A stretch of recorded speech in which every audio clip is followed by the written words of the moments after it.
Hi, I'm Claire and it's so good to see you again.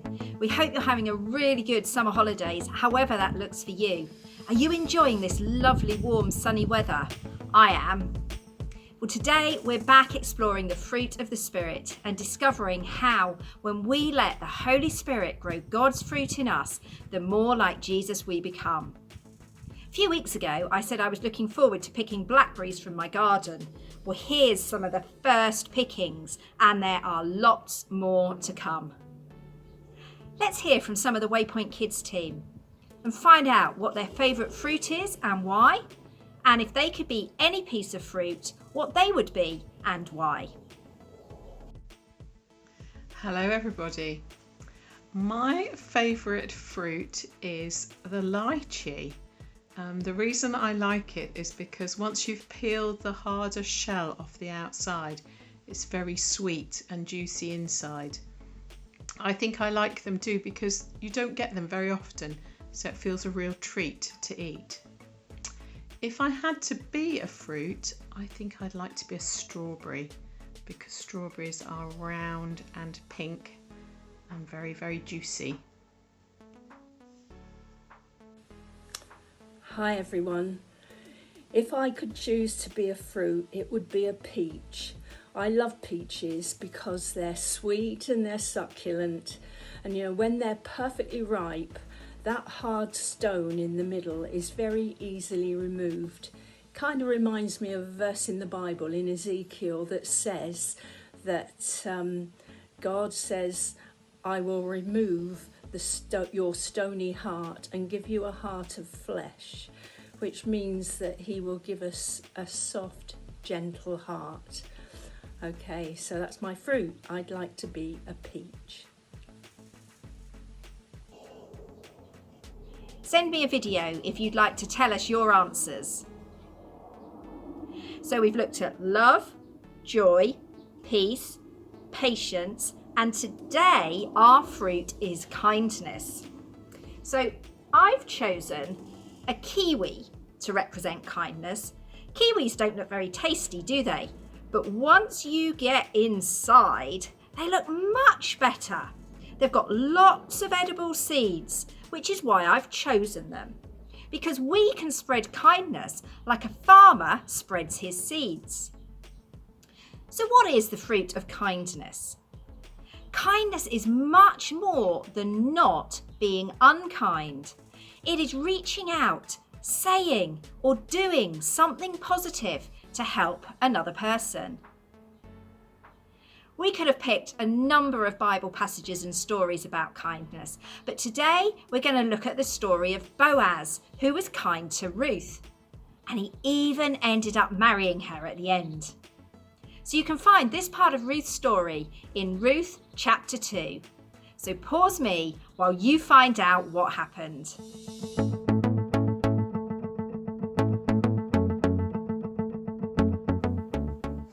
So I've got some questions about the story. Who was kind in the story? Who were they kind to?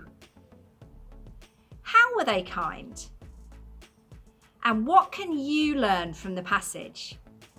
Have a chat together about those questions. Boaz was kind to Ruth because he had seen how kind she was to her mother-in-law, Naomi. Boaz saw that Ruth was struggling, so was kind and made it easier for her to support her family. And as we already know, later on, he married her. So kindness falls into 3 categories. You've got thoughts, words, and then deeds or actions. Being kind is easiest if the action results from the thoughts. But it is possible to do kind things even when we don't feel like it. So I wonder, on a scale of 1 to 10, how kind you are. Give yourselves and each other a number now. When did you last say something kind? When did you last do something kind?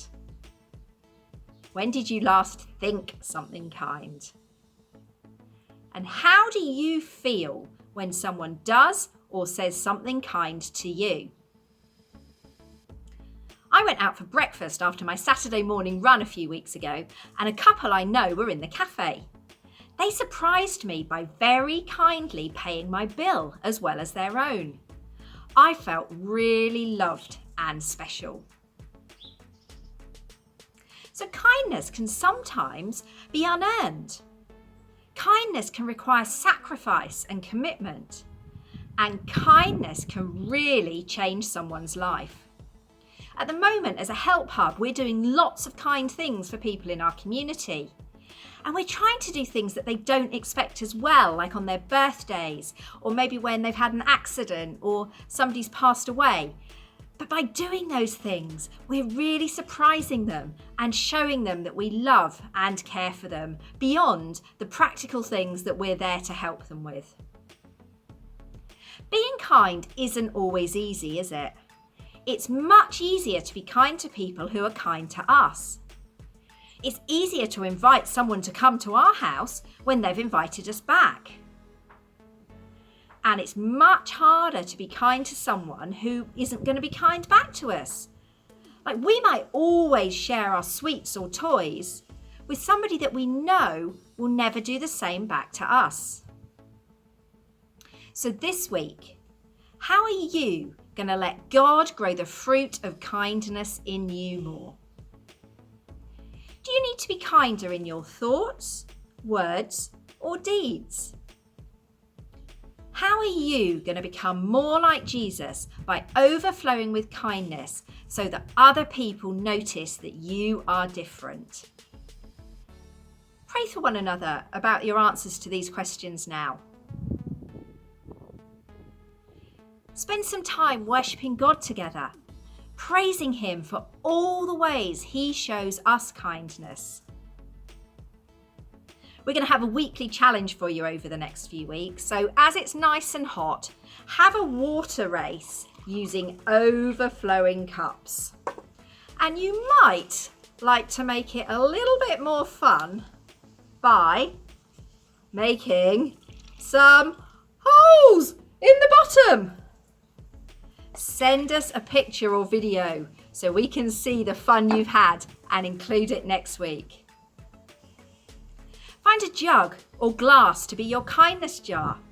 And then each time you say, think, or do something kind, write or draw it on a piece of paper and put it in the jar. See how long it will take for your family jar to overflow with kindness.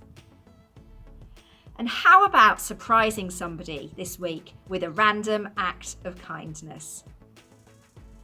So have a great week, being kind, staying safe, and we look forward to seeing you again next Sunday when we're going to be exploring goodness.